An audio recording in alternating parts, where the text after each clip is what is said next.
Come along with me. I'm going to show you the only way to legitimately bleed your clutch and your C6.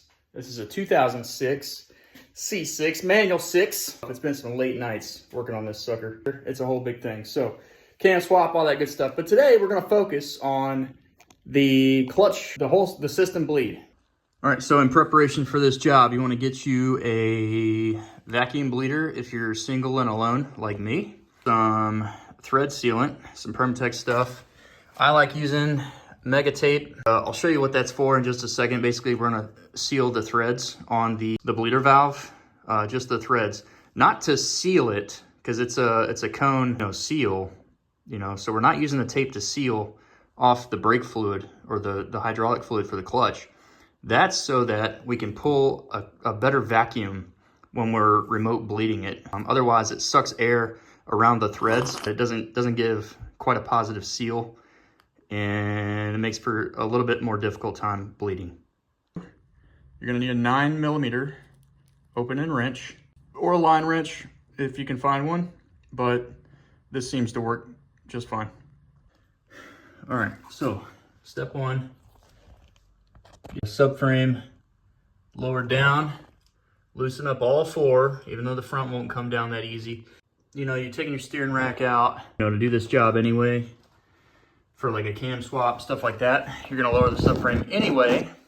So just do that. Use your bolts as a spacer to hold it in place, or the nuts, I mean, and lower it down. That'll give you enough room to get to that bleeder valve that I'm gonna show you in just a second. Okay, it's a little tight under here because I'm only on jack stands a little bit. I'll get a measurement for you. Just show you exactly how high off the ground I am that you can do this. I got a little heat shield on that hard line there. It's not really necessary, but let me try to get some light up here and show you what I'm dealing with. So let's see if I can zoom in. That right there with that rubber nipple on it, that's your bleeder valve for your clutch. Right, so now with the subframe lowered just that little bit, yeah, obviously you got to take out your torque tube cover plate, that aluminum plate. It's a good time to put some of that heat shielding on it too. All right, here's some gee whiz info for you. So at eye level, say I'm about 13 inches from the bottom of the rocker here. By the way, this is the same height too, where I was able to remove the factory, where are they at? The exhaust without cutting the tubes. Like you just, swing them towards the middle, swing the tips towards the middle. Like this side, you lower it down and then twist it this way.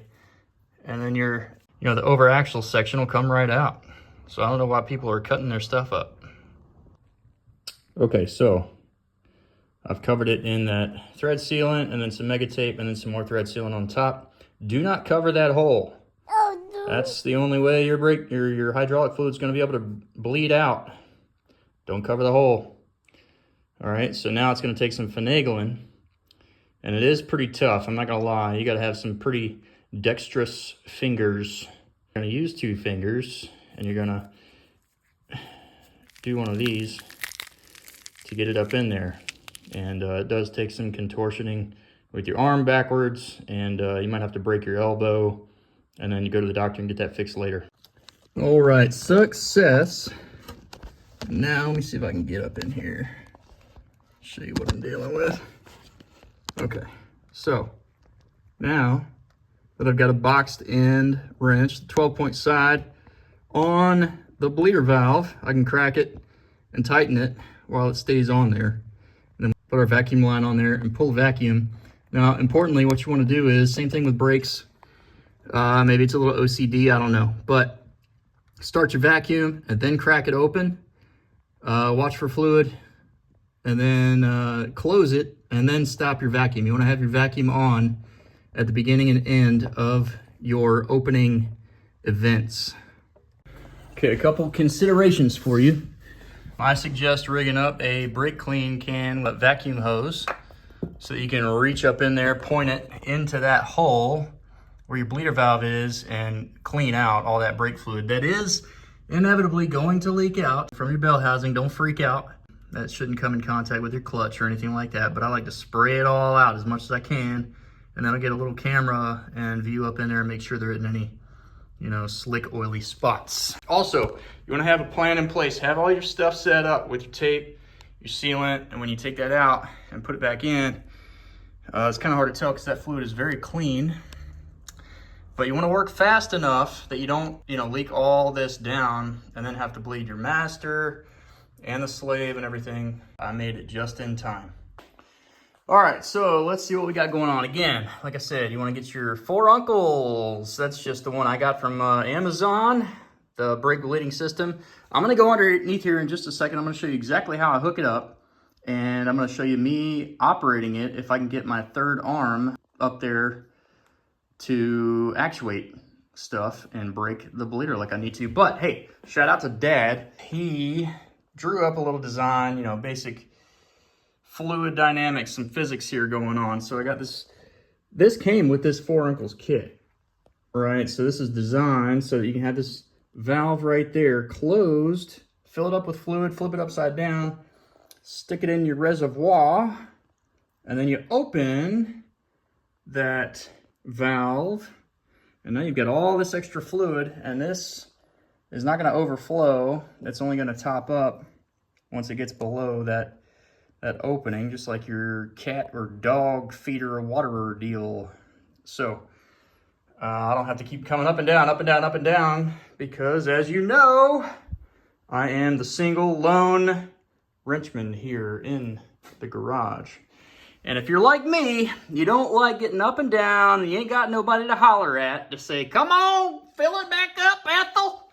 Fill it up. Don't let it get dry. You never want it to get dry. Okay, so like you saw just moments ago, I had the wrench on there. Now I've got the hose bleeder on there, and we are ready to turn this back. Take this line, it's got a quick disconnect. We're gonna stick it. Oh, we're gonna give it a little lube first, and then we're gonna get it on there.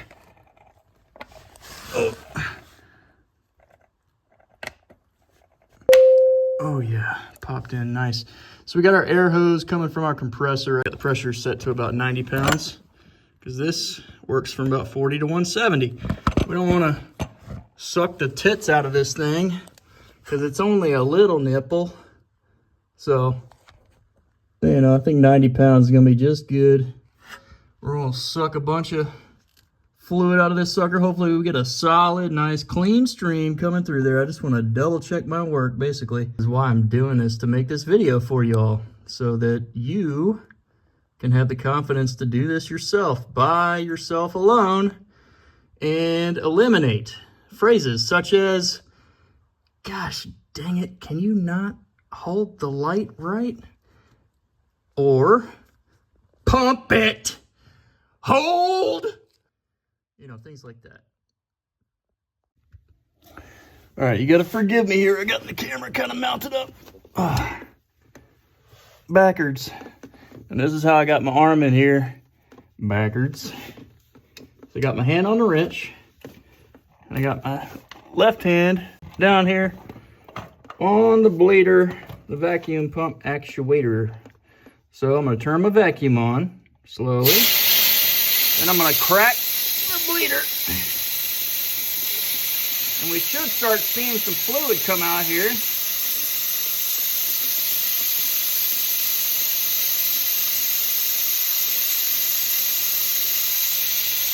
This it comes. Nice solid stream.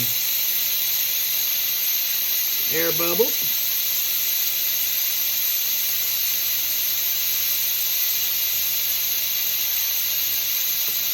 Yeah.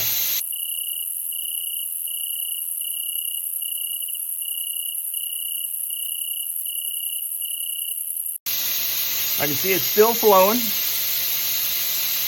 but it is a very solid stream. So I'm going to keep pulling a little bit just to completely flush the system. Go ahead and tighten it. And then release the vacuum after I tightened it. All right, remember, like I said before, that's how we want to do it. What I'm going to do now is go in, pump the clutch a couple times, then I'm going to repeat this one more time, and we're calling it good. All right, update here. So as you can see, our fluid just got to the end of our feeder from our bottle here, and we are nowhere near close to running out, so no worries there. Okay, so that is what you want your fluid to look like.